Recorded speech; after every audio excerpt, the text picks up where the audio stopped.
Samajwadi party के राष्ट्रीय अध्यक्ष अखिलेश यादव ने आज एक बार फिर से चुनाव आयोग पे और भारतीय जनता पार्टी पे निशाना साधा। दरअसल महोबा से एक खबर आई कि एक ही घर पे रजिस्टर्ड करीब 4000 मतदाताओं का एक जो खबर आई उसको लेकर के चुनाव आयोग पे अखिलेश यादव हमलावर रहे।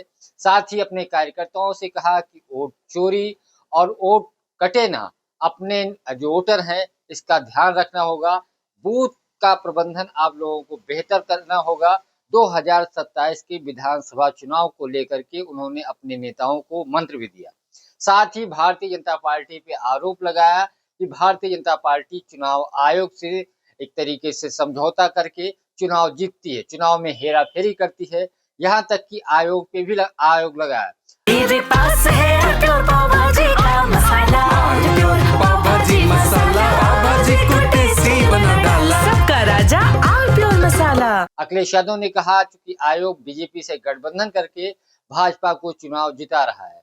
दरअसल अखिलेश यादव आज प्रेस कॉन्फ्रेंस कर रहे थे और महोबा की घटना की जब बात आई, जहां पे एक ही परिवार में 4000 वोटर निकले, यानी जिस घर में रजिस्टर्ड थे वो एक ही घर था, उसके बाद वो चुनाव आयोग पे विफल पड़े। साथ ही SAR जो एक विशेष पुनरीक्षण चल रहा है मतदाताओं को लेकर के, उस पर भी सवाल उठाए कि आयोग वोटरों में हेराफेरी कर रहा है। साथ ही अपने कार्यकर्ताओं से ये भी कहा कि एक ही परिवार के एक ही बूथ पे वोट हो, इसकी भी आप लोगों को निगरानी रखनी पड़ेगी। यानी 27 की चुनावी तैयारी अखिलेश यादव ने अभी से शुरू कर दी है। इससे पहले जातवार सम्मेलन कर रहे थे अलग अलग जातियों का, और PDA तो इनका नारा है, लेकिन अलग अलग जो जात के समूह के नेता हैं उनके साथ, उन कार्यकर्ताओं के साथ भी बैठक कर चुके हैं। अभी जल्दी ही पश्चिमी उत्तर प्रदेश में वो गुर्जर सम्मेलन करने वाले हैं, उसकी जिम्मेदारी राजकुमार भाटी को दी गई है। जबकि लखनऊ में निषाद समाज, अल्पसंख्यक समाज, ब्राह्मण समाज या अलग अलग जो छोटे छोटे जो उनके प्रकोष्ठ है उसकी बैठक की है। उसके बाद आज अखिलेश यादव प्रेस कॉन्फ्रेंस करते हुए फिर से चुनाव आयोग पे निशाना साधा। साथ ही कई और गंभीर आरोप लगाए। अखिलेश यादव ने गोरखपुर और गाजीपुर की घटना को लेकर के भी सवाल सरकार पे उठाए। यहाँ तक कहा कि मुख्यमंत्री के गृह जनपद की ये हाल है तो और जिलों की क्या स्थिति होगी।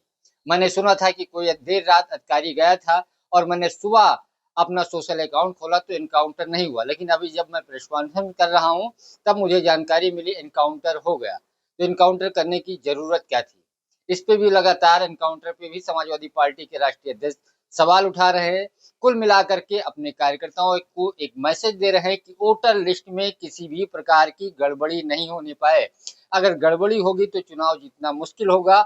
वो लगातार अपने कार्यकर्ताओं को मैसेज दे रहे हैं और साथ ही बूथ लेवल तक अपने कार्यकर्ताओं को एकदम से चुस्त दुरुस्त रहने का भी निर्देश दिया है कि किसी भी प्रकार की मतदाता सूची में गड़बड़ी न होने पाए, ना फर्जी वोटिंग होनी पाए, ना फर्जी वोट पड़े, और अपने उन वोटरों को जो आपको लगता है समाजवादी पार्टी के वोटर हैं उनका वोट कटने भी ना पाए। और ऐसे परिवार जिनको हमेशा आरोप लगाते थे कि एक ही परिवार के कई जगह वोट का अलग अलग बूथों पे कर दिया जाता है, उसको एक ही परिवार बूथ पे हो, इसका भी अखिलेश यादव ने अपने कार्यकर्ताओं को निर्देश दिए हैं। तो कुल मिलाकर के उत्तर प्रदेश में विधानसभा चुनाव 2027 में जरूर है, लेकिन 25 से सारी तैयारियां समाजवादी पार्टी ने शुरू कर दी है। पंकज चतुर्वेदी, TV9 लखनऊ। कुछ तो सस्ता लो, सब बढ़िया लो, इसमें क्या खास बात है? थोड़े में ज्यादा स्वाद, यही तो है इसकी खास बात। सबका राजा आल प्योर मसाला।